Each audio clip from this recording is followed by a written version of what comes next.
Bismillahirrahmanirrahim. Assalamualaikum warahmatullahi wabarakatuh. Perkenankan saya untuk menjelaskan materi tentang hukum Paskal dan algebra, yang mana menjadi salah satu tugas mata kuliah sejarah filsafat matematika yang dibimbing oleh dosen pembimbing yaitu Ibu Anggra Meta Ruswana SPD MPD, dan kami dari kelompok 2 yaitu saya sendiri yaitu Sipa Nur Kamila dan teman saya yaitu Cica Siti Najratul Alawiyah.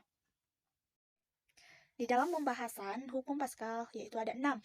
Yang pertama pengertian, lalu yang kedua asal-usul hukum Paskal, yang ketiga bunyi hukum Paskal, yang keempat hukum Paskal yaitu rumus hukum Paskal, yang keenam penerapan dan manfaat. Langsung saja. Oke, yang pertama yaitu pengertian. Yang mana pengertian hukum Paskal yaitu hukum Paskal merupakan hukum yang menggambarkan bahwa setiap kenaikan tekanan pada fluida harus diteruskan ke segala arah fluida tersebut. Hukum Paskal adalah salah satu jenis hukum fluida atau fisika yang berlaku di dalam fluida statis, yang mana hukum Paskal sering dilihat oleh kita dalam kehidupan sehari-hari. Saya contohkan, yaitu bila mana akan mengganti ban, kita harus menggunakan hukum Paskal, yang mana alat dalam hukum Paskal yaitu dongkrak hidrolik, yang mana dongkrak tersebut untuk mengangkat mobil atau mempermudah kita dalam mengganti ban tersebut. Nah, itu adalah salah satu contoh dari hukum Paskal dalam kehidupan sehari-hari.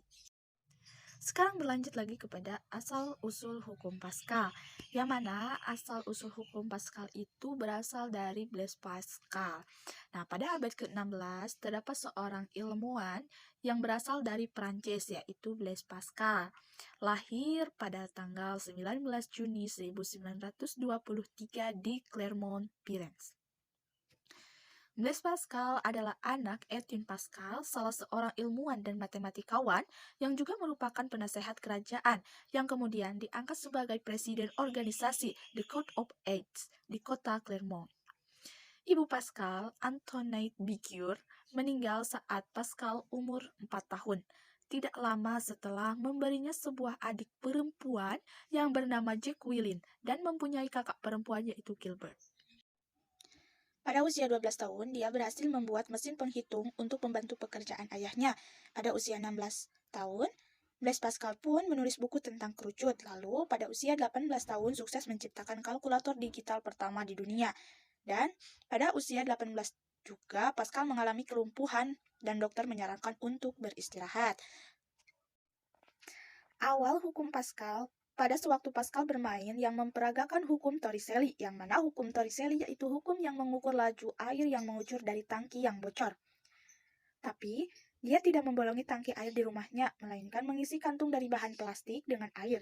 Lalu ia melubangi kantung tersebut, lalu memperhatikan air yang mengalir atau mengucur dari kantung. Kemudian, ada yang aneh karena punya pancaran yang sama kuatnya, maksud saya, maka dia menemukan teori yang dia beri nama yaitu hukum Pascal. Pemikiran itulah yang menjadi dasar pemikirannya akan hal yang berbau fluida, karena tekanan si air di kantung sama besar. Menurutnya, dia berkata, kita memberinya gaya berupa tekanan pada cairan tertutup. Maka tekanan di setiap bagian cairan itu juga akan meningkat sesuai dengan dasar tekanan yang diberikan. Nah, itu adalah pendapat menurut Blaise Pascal. Yang ketiga yaitu bunyi hukum Pascal, yang mana tekanan yang diberikan pada zat cair di dalam ruang tertutup akan diteruskan oleh zat cair itu ke segala arah dengan sama besar. Lalu, hukum Pascal dipergunakan pada tahun ke-1653. Untuk rumus hukum Pascal yaitu F1 per A1, F2 per A2, yang mana F1 dan F2 yaitu gaya pada penampang pertama dan penampang kedua. A1 dan A2 yaitu luas permukaan bidang pertama dan bidang kedua. Yang kelima untuk contoh, di sini saya mempunyai contoh, F1-nya itu 100, lalu A1-nya yaitu 2. Maka untuk rumusnya yaitu F1 per A1 sama dengan F2 per A2, yang mana 100 per 2, F2 per 4. 100 dibagi 2 yaitu 50, lalu dikalikan dengan 4, maka hasilnya 200. Maka F2 yaitu hasilnya 200. Yang keenam, yaitu penerapan dan manfaat. Di sana ada 5 contoh, yaitu dongkrak hidrolik untuk mengangkat mobil pada saat memperbaiki ban mobil, rem hidrolik untuk membantu pada saat pengereman, gempa hidrolik untuk mengempres benda-benda, dan yang keempat yaitu untuk memindahkan energi dari suatu sumber, yang mana yaitu pompa hidrolik. Lalu yang terakhir yaitu tensimeter untuk mengecek tinggi rendahnya darah. Mungkin cukup sekian dari hukum Pascal. Memaparkan materi tentang algebra. Di sini ada beberapa pembahasan mengenai algebra. Yang pertama, pengertian algebra, kedua, asal-usul algebra, dan yang terakhir, klasifikasi algebra. Yang pertama, pembahasan algebra yaitu pengertian algebra. Algebra atau aljabar adalah cabang matematika yang mempelajari struktur, hubungan, dan kuantitas. Untuk mempelajari hal-hal ini, dalam aljabar digunakan simbol, biasanya berupa huruf, untuk mempresentasikan bilangan secara umum sebagai sarana penyederhanaan dan alat bantu memecahkan masalah. Contohnya, X mewakili bilangan yang diketahui dan Y bilangan yang ingin diketahui. Sehingga, bila Andi mempunyai X buku dan kemudian Budi mempunyai 3 buku lebih banyak daripada Andi, maka dalam aljabar buku Budi dapat ditulis sebagai Y sama dengan X tambah 3. Yang kedua, ada asal-usul algebra. Muhammad Ibnu Musa al-Khawarizmi adalah yang pertama kali yang mencetus aljabar dalam bukunya dengan judul Alkitab Aljabar wal Muqabalah. Kitab ini merupakan karya yang sangat momentual pada abad ke-9 Masehi. Ia merupakan seorang ahli matematika dari Persia yang dilahirkan pada tahun 1904 Hijriah atau 780 Masehi, tepatnya di Khawarizmi, Uzbekistan. Aljabar telah digunakan matematikawan sejak beberapa ribu tahun yang lalu. Sejarah mencatat penggunaan aljabar telah dilakukan bangsa Mesopotamia pada 3.500 tahun yang lalu. Nama aljabar berasal dari kitab yang ditulis pada tahun 830 oleh matematikawan Persia Muhammad Ibnu Musa al-Khawarizmi dan judul Alkitab Aljabar wal Muqabalah, yang berarti The Compendious Book on Calculation by Completion and Blessing, yang menerapkan operasi simbolik untuk mencari solusi secara sistematik terhadap persamaan linear dan kuadratik. Sebelum munculnya karya yang berjudul Hisab Algebra wal Muqabalah yang ditulis oleh Al-Khawarizmi itu, kata aljabar tidak pernah digunakan. Kata aljabar sendiri sebenarnya berarti penggabungan atau reunion. Matematikawan Yunani di zaman Helenisme, Diophantus secara tradisional telah mengenal konsep-konsep aljabar dan dikenal sebagai Bapak Aljabar. Hanya saja mereka tidak menggunakan istilah tersebut untuk teori yang mereka miliki. Aljabar dapat ditelusuri berasal dari bangsa Babilonia kuno yang mengembangkan sistem aritmatika yang cukup rumit. Dengan hal ini, mereka mampu menghitung dalam cara yang mirip dengan aljabar sekarang ini.